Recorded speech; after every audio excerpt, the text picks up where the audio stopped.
and in through that area. Oh, very beautiful.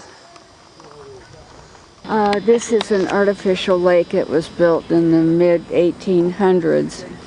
And this is Nuremberg. And we're looking at the big building that was built by the Nazis to show.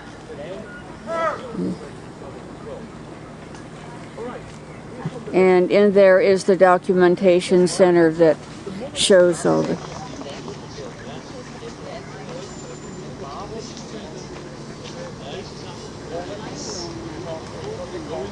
Loved the castle so much that he even changed his surname, and he called from then on himself from the beautiful castle of Schönborn after his residence. And next to the castle that he would like to have here, changed the name of the officials of the emperor to become the richest and most powerful family here of the region. It's now part of it is a hotel.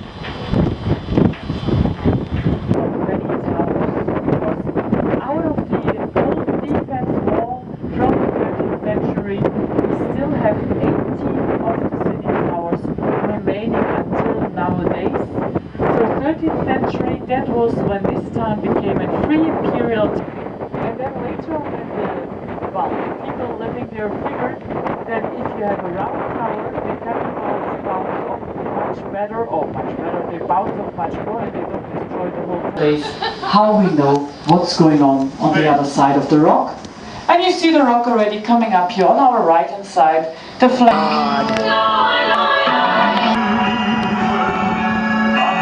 I guess this is the Lorelei rock here that would.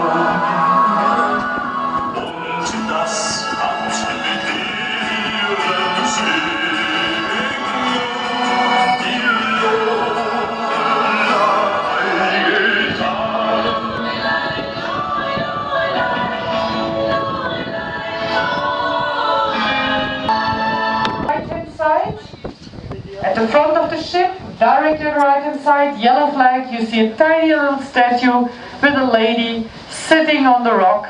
And as we're sailing past by, you can take your pictures of her from the front.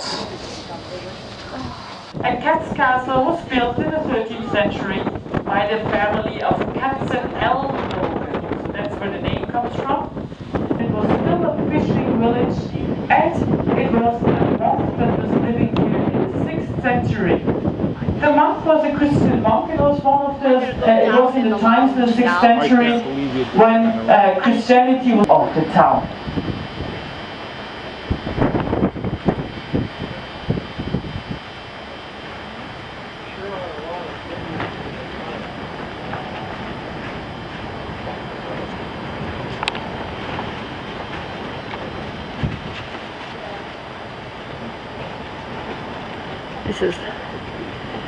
We're passing by quite a few towns with their churches and older buildings and everything. And the ruin was now over there.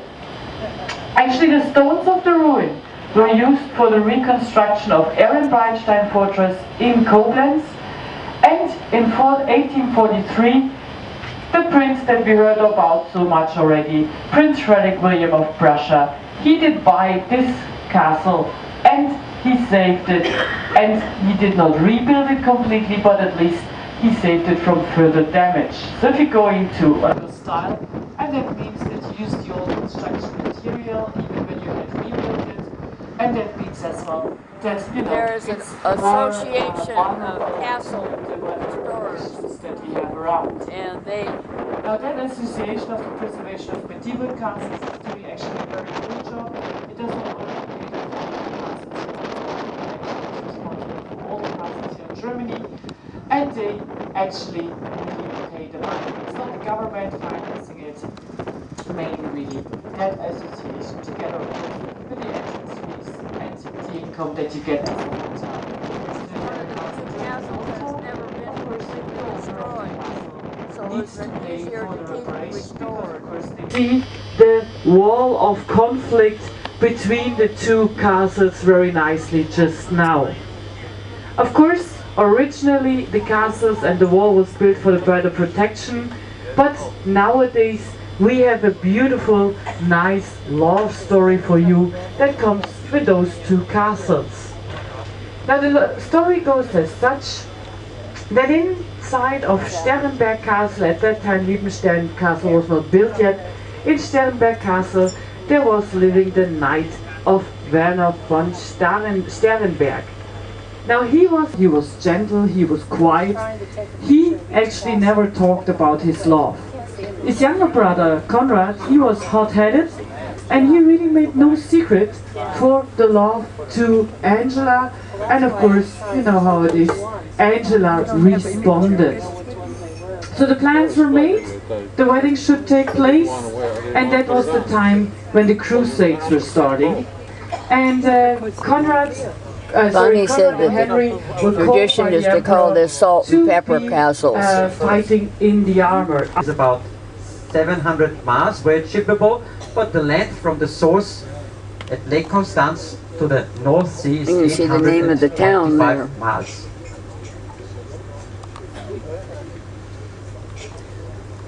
Just, every now and then there's just these pretty towns that he said this was quite a lot of wine grown here. We're sitting here eating sausages and drinking beer and having pretzels and watching the castle go by.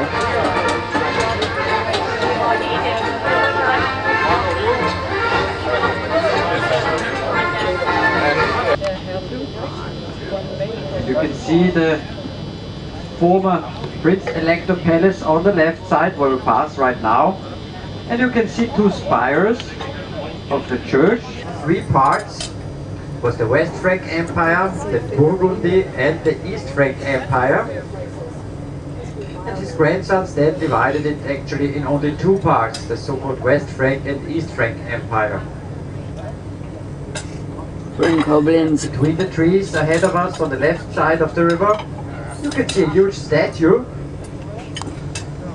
I'm on the right side. Horse and the rider on it, and this is William I. And the monument is erected actually at the confluence of the Rhine River and the Mosel River, and this spot is called the German Corner. It's a monument to commemorate the unification of Germany in 1871. William I was crowned in Versailles, and it is on purpose actually that the tail of the horse is looking toward France. It gives an idea what the Germans think about the bridge.